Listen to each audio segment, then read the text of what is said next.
Boom! There it is, ladies and gents. Let's hop into this show real quick. Let's just get this party started. It's me, Solo. Let's do this. Shut up and sit down. Is your business in need of customers? Then you found the right show. Hernan Cias is the business bro, and he makes getting customers fun and easy. Watch, listen, and learn as each episode is designed to sell. Welcome to another episode of Business Bros. All right, ladies and gents, let's jump on this thing today. Starting a business for beginners. All right. So first of all, let's there's something that James used to do on the show all the time, especially when he was doing the fire intros, that I miss and I haven't been doing it, and I should do it, because if you're like me, every day you're looking at whatever it is that you did the day before and you're trying to improve, you're trying to get better. And so this is something that fell off, and I got to get back into this.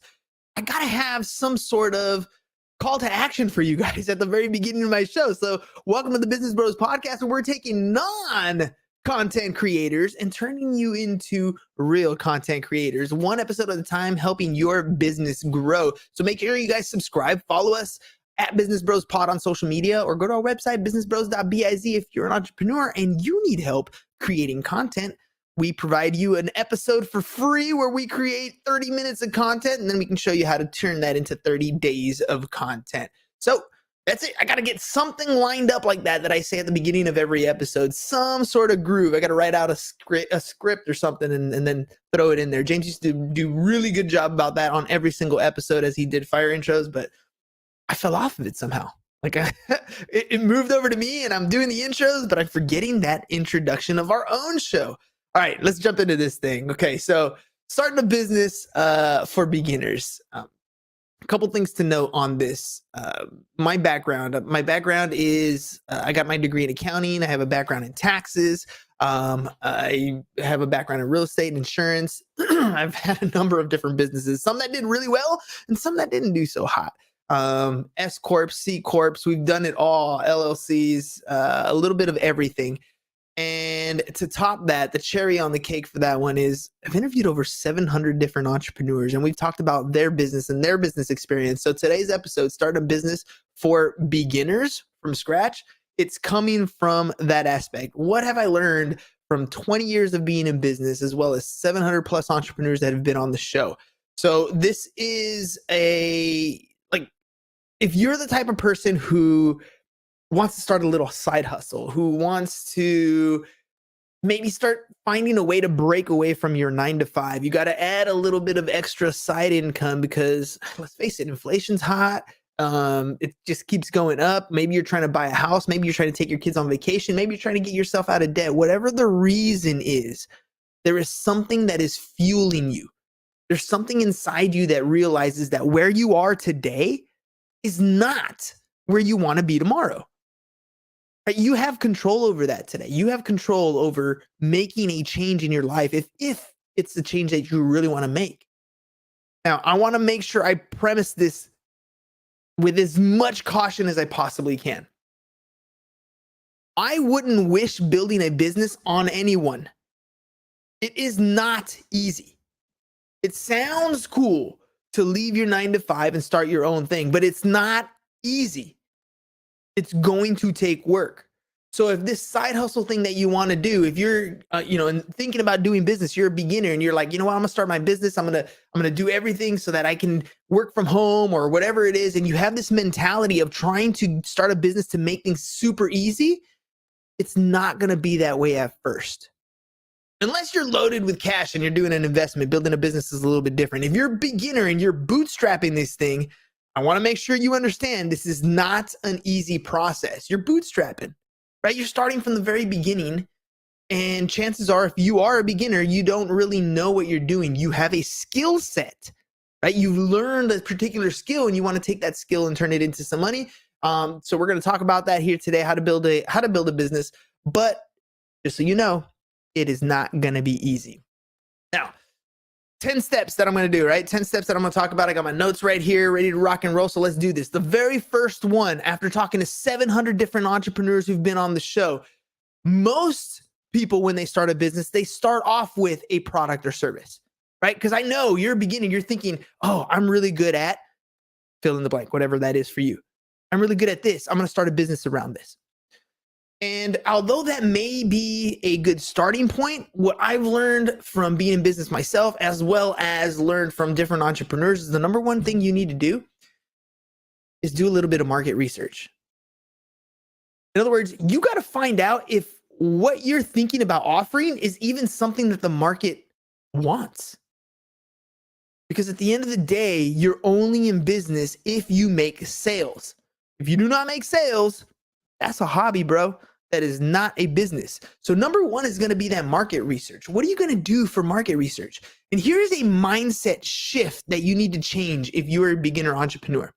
See, a lot of times when I speak to people who are not in the entrepreneur space, but they want to get into it, they have this idea in their head, and in their mind, they're thinking, oh, okay, I'm going to tell you this idea, or sometimes they even verbalize it. They're like, I'm going to tell you this idea, but you can't tell anybody else, right? This is between us. This is the next $1 million idea.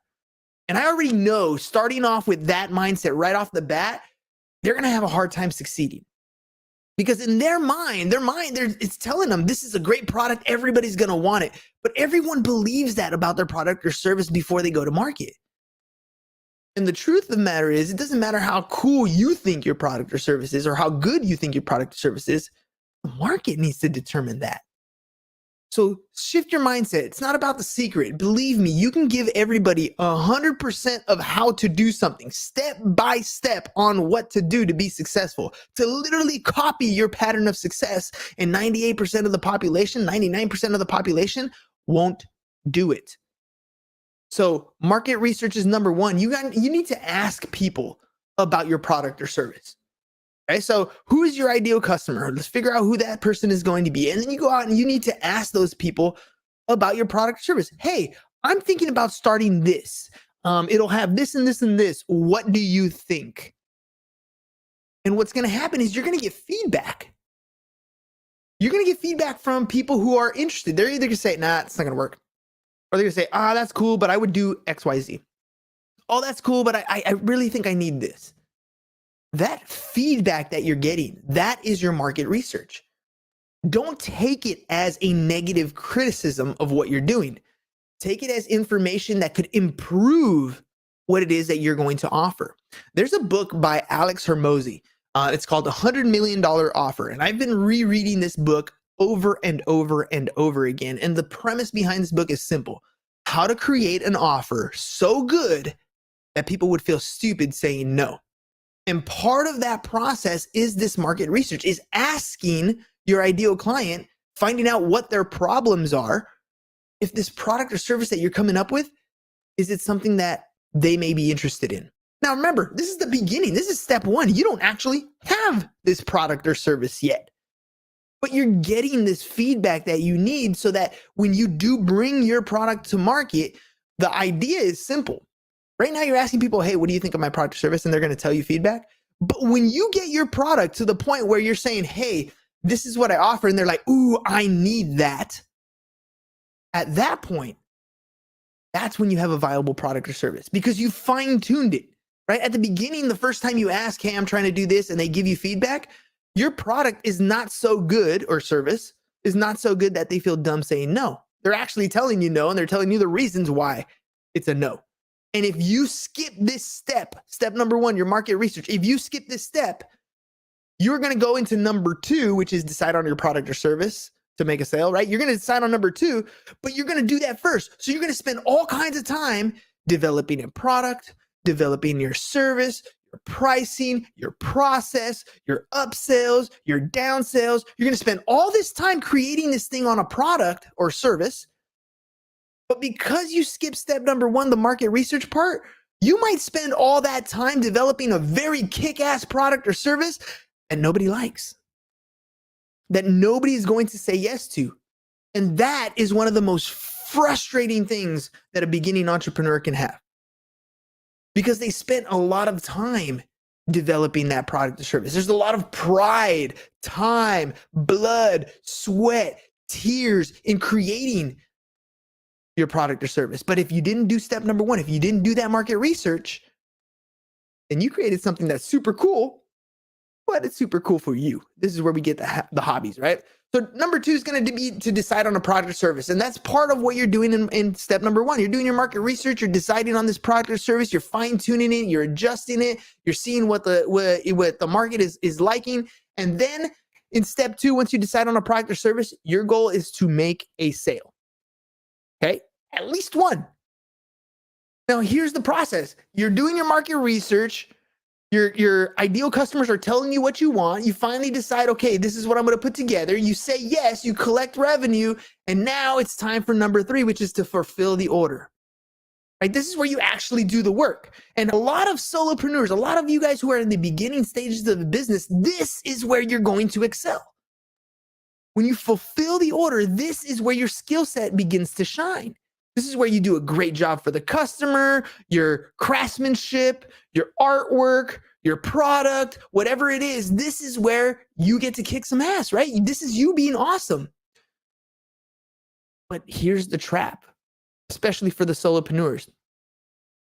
You get so good at fulfilling this order because you're really good at this particular task that you go and make another sale, fulfill the order again. You make another sale, you fulfill the order again. You make another sale, fulfill the order again. And all of a sudden you're doing a great job and you're excited. But that same process is going to burn you out because you're good at fulfilling your order. This is why you got into business in the first place. But remember what we're doing here, this is starting a business for beginners. This is not starting a job that you own for beginners. So yes, you're bootstrapping it. And at first, when you fulfill those orders, you're going to feel really good about the work you do. You're going to feel really good about the brand that you're putting out there because you're putting your name out there. You're putting your reputation on the line. You're doing good work.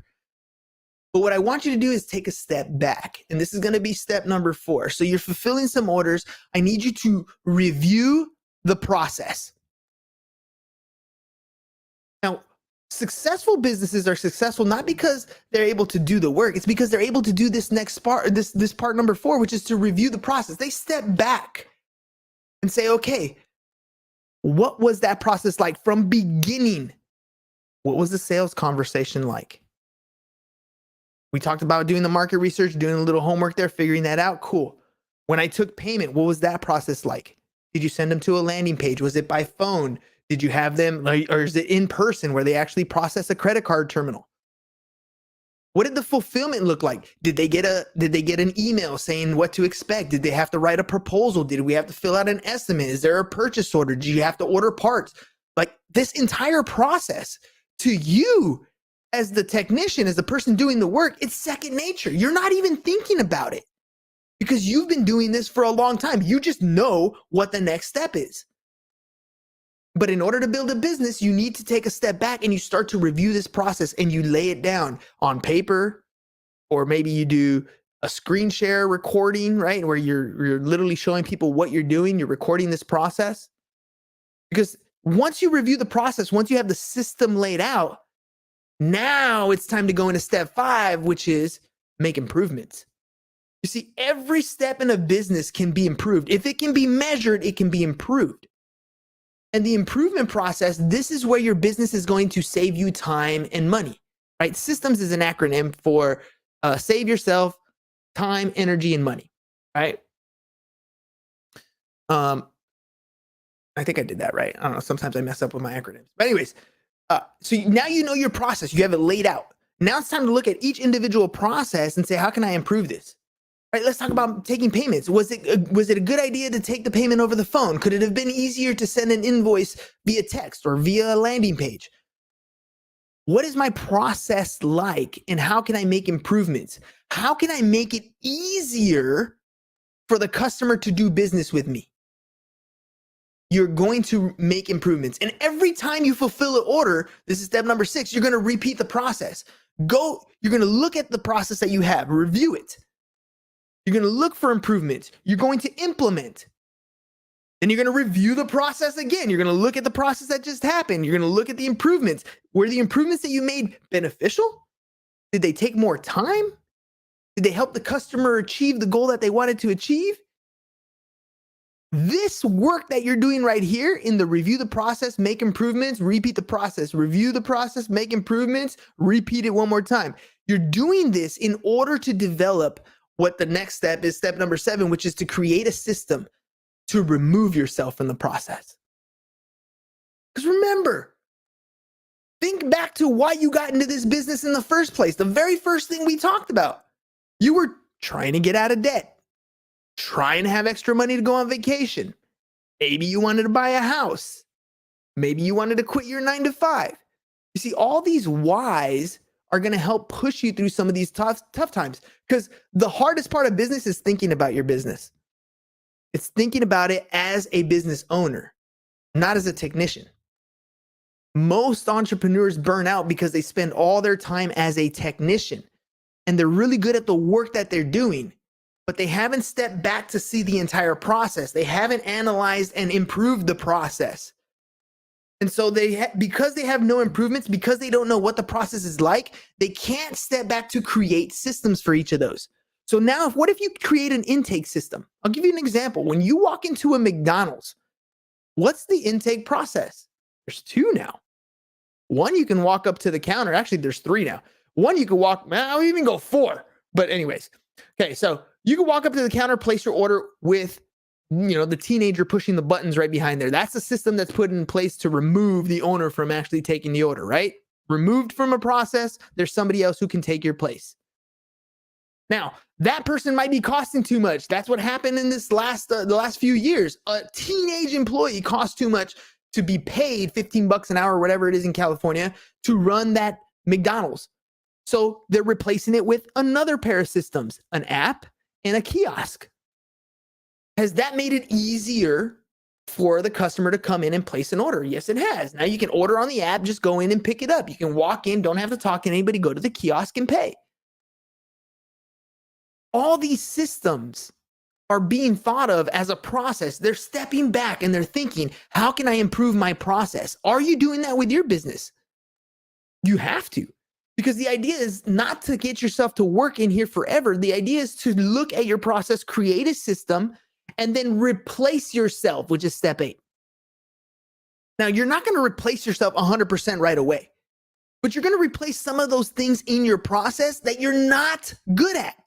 Because we already talked about what you're good at, right? You're the technician. You started this business because you were good at this skill. And the fulfillment of the order, that's your happy place. This is where you're doing the greatest work because this is where your skill level's at. But the accounting, the setting up the invoice, maybe the marketing, those might not be your strong suits.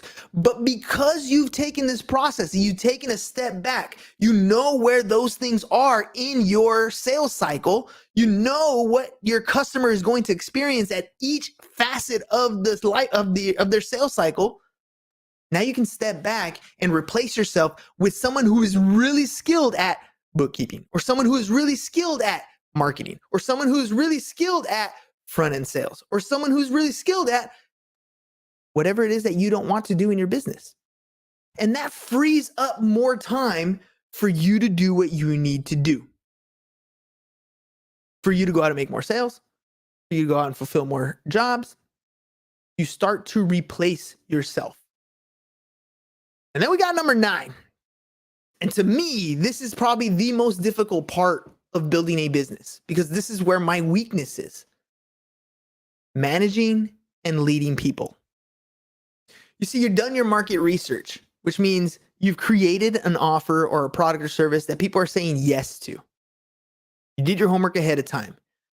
You created that product or service that people were saying yes to, and you started to make some sales. You fulfilled the order. You reviewed your entire process. You looked at it. You started to make improvements. You made some more sales. You made some more improvements. You created systems for some of these processes that are in place. You've replaced yourself. So you got people managing these systems, and now you got to manage people. And this, to me, has always been the most difficult thing, because nobody that you hire in your business is going to care about your business as much as you do, work as hard in your business as much as you do. Plus, even your best employees are going to steal from you a little bit. So managing people is not the easiest thing in the world. They're not as good as you. They're not as fast as you. They don't anticipate things like you. They are not you. So if you're going to manage and lead people, it means that you need to become a manager and you need to become a leader, not a boss. See, I always find this dynamic differently. I don't know if you guys have ever worked for somebody that sees themselves as your boss. They are not fun to work for. They don't really care about you as an employee, what your dreams are, your aspirations, where you want to go. But the best leaders help their employees reach their goals, their dreams, their objectives. They're there to help them succeed. So when you're bringing somebody on to your team, right? This is what I've found works for me. When you're bringing someone on to your team, be sure to sit down with them and figure out what it is that they think they can do to help your business. How can they show improvement? And this is not just when you interview them the first time. You need to talk to them on a regular basis. I know, I'm guilty.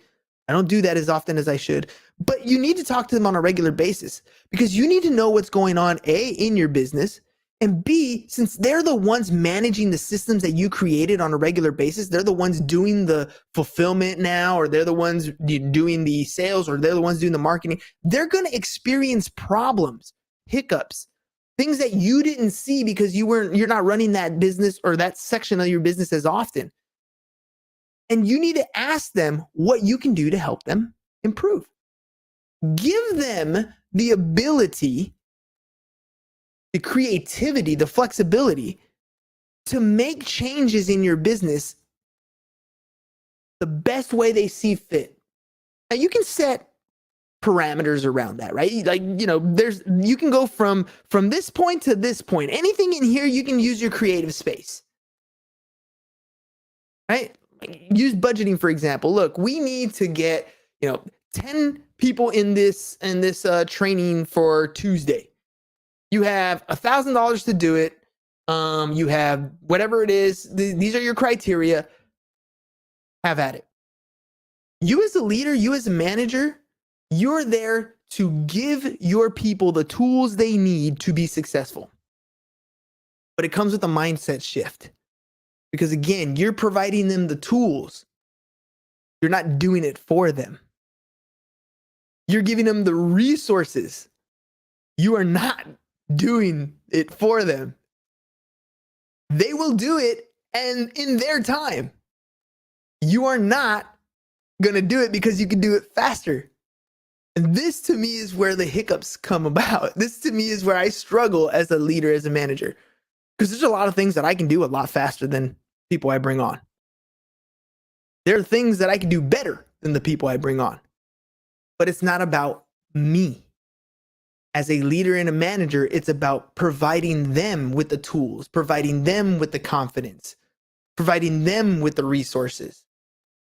And if you do that well, and you give fuel to their creativity, give them the ability to buy into your idea, your concept of what you're building. People love to create and look back and say, look, this is what we created together.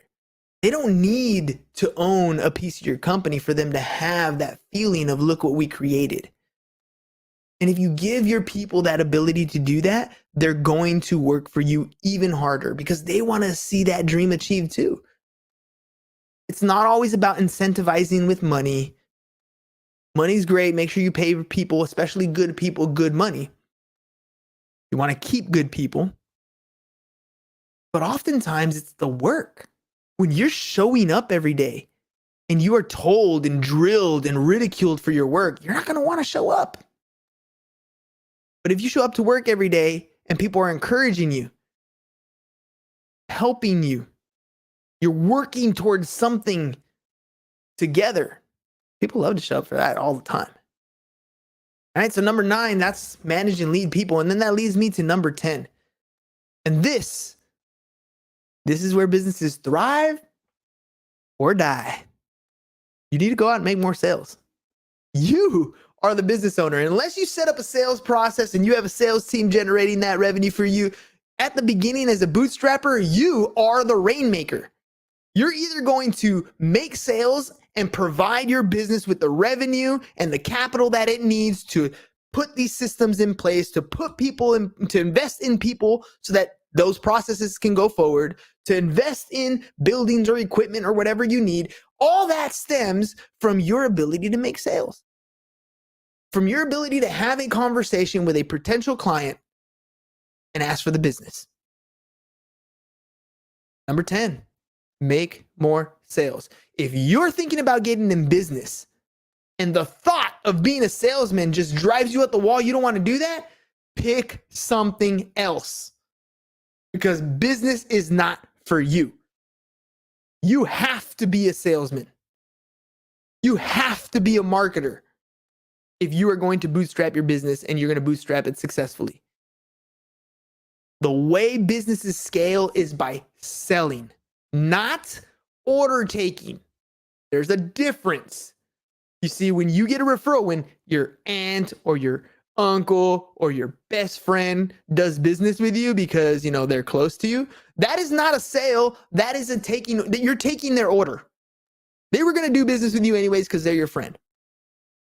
But a real successful business can put their message in front of people that they don't know, can have a conversation with someone they just met, can do a presentation in front of many people, whatever it is, and make sales to complete strangers, to identify the needs of others and show them how your product or service is a solution that solves their problem.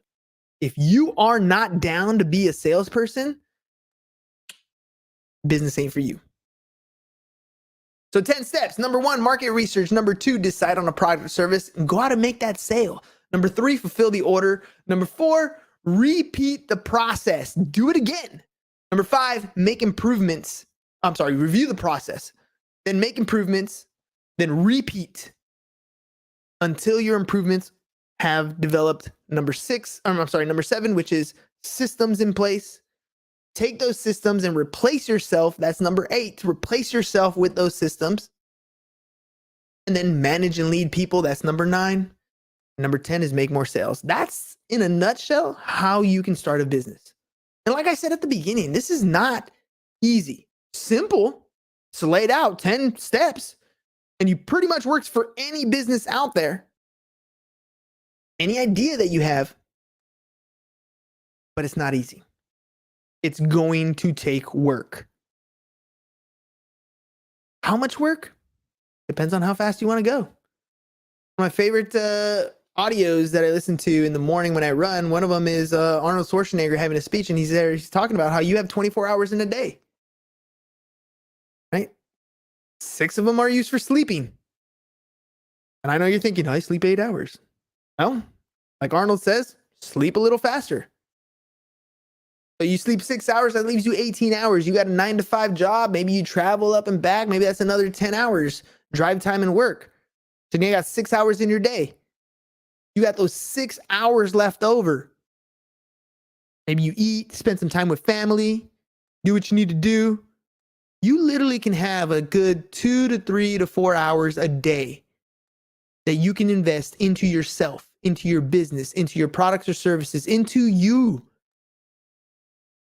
to make your life a little bit different. But it's coming at a cost. And the first cost you have when you're a beginner is time. A couple hacks here as we get to the end of our time. A couple hacks that I've learned for business. Number 1, audiobooks. Grab an audiobook. There's a ton of different books that you can read. If you've never been in business, you have no idea how things work as far as business is concerned. I like the first book that I ever read as far as business is concerned was Rich Dad Poor Dad. Change your mindset on how you see money. For a business, so you can understand the different types of people in a business, Michael Gerber's got a book called E-Myth Revisited. That's great. So get the audiobook and the Kindle. You want to hit the fast forward button? Get the audiobook, read it in 1.5 to 2 times speed. Hold the Kindle book in front of you and read the book in the words as you hear the audio. Your comprehension will skyrocket. You'll get more stuff. And then here's the key, the ultimate hack. Implement what you learn. Learn something, implement it. Learn something, implement it. Every time you try something, I'm not saying it's the magic key. It's going to work every single time, but you'll learn something. Something is going to get better in your business. Something is going to get worse in your business. You learn and you make those improvements. Step number 5 is review the process. Step number 4 is review the process. Step number 5 is make improvements. That's how you do it. You learn something from another entrepreneur who's done it, especially if it's somebody in your industry. You implement it in your business. You make improvements. That's how you grow. So look, if you're thinking about getting in business, you need help with your marketing. You need help with your advertising stuff. Well, make sure you guys hit us up. At Business Bros Pod is our social media handle. Our website is businessbros.biz. Look, if you have any questions, you ever have something you're like, hey, I was thinking about doing this, or, do you suggest an S Corp, or, do you have an attorney you can talk to? I got a huge network of people, different entrepreneurs in all kinds of different spaces. So if you're interested in starting a business, you don't know where to start, hit me up on the DMs at Business Bros Pod. Looking forward to talking to you guys. Hope you guys enjoyed the show. Learned something new. We'll see you guys again mañana. Peace. And we're out. Thanks for watching The Business Bros. If you're ready to get more clients and want to work with the Business Bro, visit our website, www.businessbros.biz, and click on the Need More Customers button, or learn how to generate more referrals with our video testimonial packages. Go to www.businessbros.biz.